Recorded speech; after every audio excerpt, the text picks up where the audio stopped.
اور حضرت عبداللہ ابن عامر ابن عاص سے روایت ہے، آپ صلی اللہ علیہ وسلم نے فرمایا قد افلح من اسلم، کامیاب ہو گیا وہ جس نے اسلام قبول کیا، ورزق کفافا، اسے بقدر کفایت رزق عطا کیا گیا، یعنی اس کی ضروریات ضرور پوری ہو جائیں گی، وقناہ اللہ بما آتاہ، اور اللہ نے اپنے عطا کردہ مال پر قناعت عطا کر دی تو وہ شخص کامیاب ہوا۔ کامیابی قناعت کے ساتھ، ہرس کے ساتھ نہیں ہے۔ دنیا کی ہرس جہاں آئے گی وہاں کامیابی نہیں آئے گی۔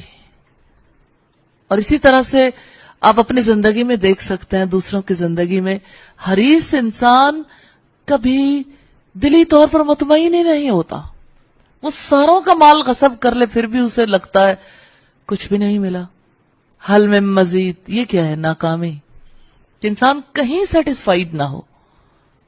اور پھر اب دیکھیے کہ قناعت کے ساتھ کس طرح ایک انسان، اس کے پاس کچھ بھی نہ ہو، قناعت کے ذریعے سے اللہ پر توکل کر کے انسان مطمئن ہو جاتا، پیٹ پہ پتھر باندھ کر بھی، جیسے آپ دیکھنا چاہتے ہیں کامیاب انسان کی زندگی کو۔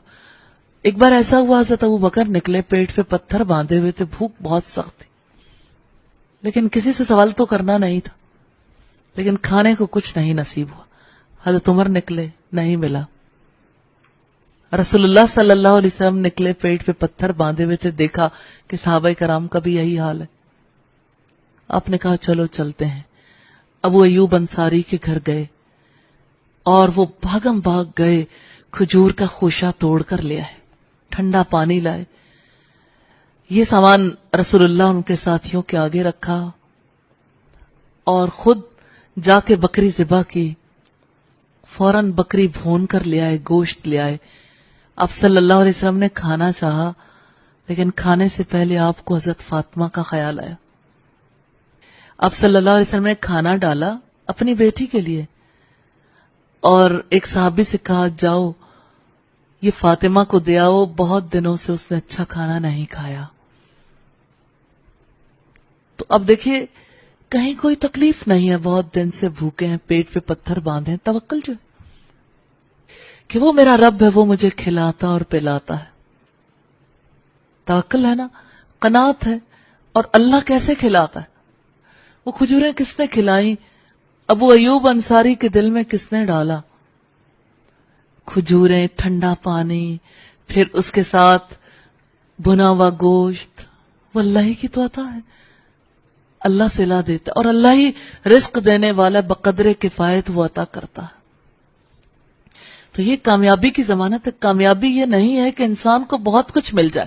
دیکھیے جن انسانوں کے پاس بہت کچھ ہے لیکن دینے والا دل نہیں ہے، بخیل ہے۔ بخیل انسان کامیاب ہو سکتا ہے؟ حریص، اب دیکھیے حریص کو دیکھنا ہے، کتے کی ہرس مشہور ہے کہ اس کے منہ میں ہڈی ہوتی ہے نا، اس نے پورا ایک جانور جو ہے اگر اسے مل گیا کہیں سے تو وہ کیا کرے گا؟ کچھ کھا لے گا، باقی کا سمیٹ کر لے جائے گا، مٹی کے نیچے دبائے گا، اور جاتے ہوئے اگر اس کے پاس، اس کے منہ میں ہڈی ہے، کہیں پانی کے پاس سے گزرا، اپنا ہی سایہ دیکھ کر اسے لگتا ہے کوئی اور کتا ہے جو مجھ سے ہڈی لینے آ رہا ہے، پھر وہ خود پر بھونکتا ہے۔ یہ ہرس ہے کہ انسان کو اپنا لینا بھی ناگوار گزرتا، اپنا خرچ بھی ناگوار گزرتا۔ یہی چیز تو تباہ کرنے والی، یہ کامیاب انسان کی خصوصیات